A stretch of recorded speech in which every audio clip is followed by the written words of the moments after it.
Good morning बच्चों। आज मैं आप लोगों को 9वीं कक्षा की पहला पाठ हिम्मत और ज़िंदगी क्या प्रश्नोत्तर कराने जा रहा हूँ। आइए पहले आ नंबर का संक्षिप्त उत्तर दो, लगभग 25 शब्दों में। इसका 1 नंबर प्रश्न का उत्तर मैं कराने जा रहा हूँ। आप लोग भी अपनी कॉपी पर नोट कर लीजिएगा। 1 नंबर प्रश्न है, चांदनी की शीतलता का आनंद कैसा मनुष्य उठा पाता है? उत्तर, जो मनुष्य दिन भर धूप में थक कर लौटा है, जिसके शरीर को अब तरलाई की ज़रूरत महसूस होती है और जिसका मन यह जानकर संतुष्ट है कि दिन भर का समय उसने किसी अच्छे काम में लगाया है। इतना लिखने से आप लोगों का 1 नंबर का प्रश्न का उत्तर बन जाता है। अब 2 नंबर के प्रश्न है, लेखक ने अकेले चलने वाले की तुलना सिंह से क्यों की है? इसका उत्तर होगा, जंगल में सिंह जैसे अकेले मगन होकर बिना किसी झुंड के निडर होकर चलता है, ठीक उसी तरह अकेले चलने वाले मनुष्य की अपनी ज़िंदगी की सबसे बड़ी पहचान यह है कि वह बिल्कुल निडर, बिल्कुल बेखौफ होती है। अब 3 नंबर प्रश्न है, जिंदगी का भेद किसे मालूम है? उत्तर, जिंदगी का भेद कुछ उसे ही मालूम है जो यह जानकर चलता है कि जिंदगी कभी भी खत्म न होने वाली चीज़ है। अब हम आएंगे 4 नंबर क्वेश्चंस पे। 4 नंबर प्रश्न है, लेखक ने जीवन के साधकों को क्या चुनौती दी है? इसका उत्तर होगा, अरे वो जीवन के साधकों, अगर किनारे की मरी हुई सीपियों से ही तुम्हें संतोष हो जाए तो समुद्र के अंतराल में छिपे हुए मौतिक कोष को कौन बाहर लाएगा? इसका जवाब ये है। अब हम आएंगे छोटी ई का प्रश्न उत्तर पर। ये थोड़े बड़े प्रश्न हैं और इसका उत्तर भी बड़ा ही होगा। निम्नलिखित प्रश्नों के उत्तर दो, लगभग 50 शब्दों में। 1 नंबर प्रश्न है, लेखक ने जिंदगी की कौन सी 2 सूरतें बताई हैं और उनमें किसे बेहतर माना है? तो इसका जवाब होता है, उत्तर, पहला सूरत तो यह कि अपनी बड़े से बड़े मकसद के लिए कोशिश करें। जगमगाती हुई जीत पर पंजा टर्न ओवर होगा, पंजा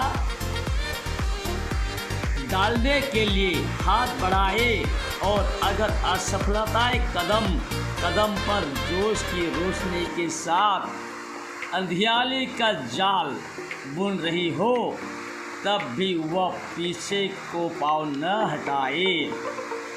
दूसरी सूरत यह है कि उन गरीब आत्माओं की हमजोली बन जाए जो न तो बहुत अधिक सुख पाती है और न जिन्हें बहुत अधिक सुख पाने का संयोग है, क्योंकि वे आत्माएं ऐसी गोधूली में बसती हैं जहाँ न तो जीत हंसती है और न कभी हार का रोने की आवाज़ सुनाई पड़ती है। इसलिए लेखक ने पहली सूरत को बेहतर माना है। अब 2 नंबर प्रश्न, जीवन में सुख प्राप्त न होना और मौके पर हिम्मत न दिखा पाना, इन दोनों में से लेखक ने किसे श्रेष्ठ माना है और क्यों?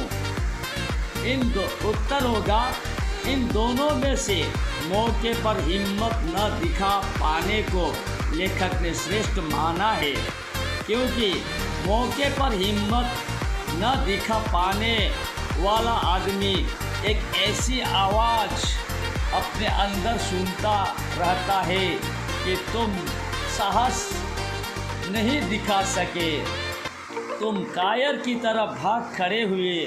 मरने के समय हम अपनी आत्मा से धिक्कर न सुने कि तुम में हिम्मत की कमी थी, कि तुम में साहस की कमी थी, कि तुम ठीक वक्त पर ज़िंदगी से भाग खड़े हुए। अब 3 नंबर क्वेश्चन से पाठ के अंत में दी गई कविता की पंक्तियों से युधिष्ठिर को क्या सीख दी गई है? इसका उत्तर होगा, जंगल में चलने वाला को रास्ते में चलते हुए जो भी वन मिलता है उसे काट कर रास्ता बनाना होता है, क्योंकि बिना रास्ते के मंजिल तक पहुंचना नामुमकिन है। खरीदा हुआ गुलाम को जो भी अन्याय को झेलना नहीं चाहिए। जो जीवन में खुद से डरते हैं उनका अपना जीवन नहीं होता। जीवन उनका है जो निडर होकर अंत तक लड़ते रहते हैं। यही सीख दी गई है। तो बच्चों, हिम्मत और ज़िंदगी नामक पाठ, इस पाठ से हमें यह सीख लेना चाहिए कि हमें अपने ज़िंदगी को जीने के लिए हर वक्त पर हिम्मत दिखाने की ज़रूरत होती है। जैसे कि हमारी पढ़ाई हो, शिक्षा हो, शिक्षा प्राप्त करने के लिए किताब की लिखी हुई हर एक बातें, हर एक ज्ञान, हर एक प्रश्नों के उत्तर, हर एक पाठ को याद करना, हर एक कविता को याद करना, हर एक निबंध को याद करना, इन सब को याद करने के लिए हमारे अंदर हिम्मत की ज़रूरत होती है।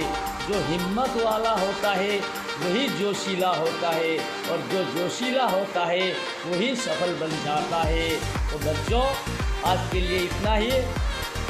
वीडियो देखकर कैसी लगी कमेंट्स कीजिएगा, लाइक कीजिएगा, शेयर कीजिएगा, और हो सके तो सब्सक्राइब भी कीजिएगा। आने वाले समय में ऐसे ही वीडियो आपको प्राप्त होते रहें, देते रहेंगे हम। इतना ही कहकर आज के लिए बस इतना ही। धन्यवाद।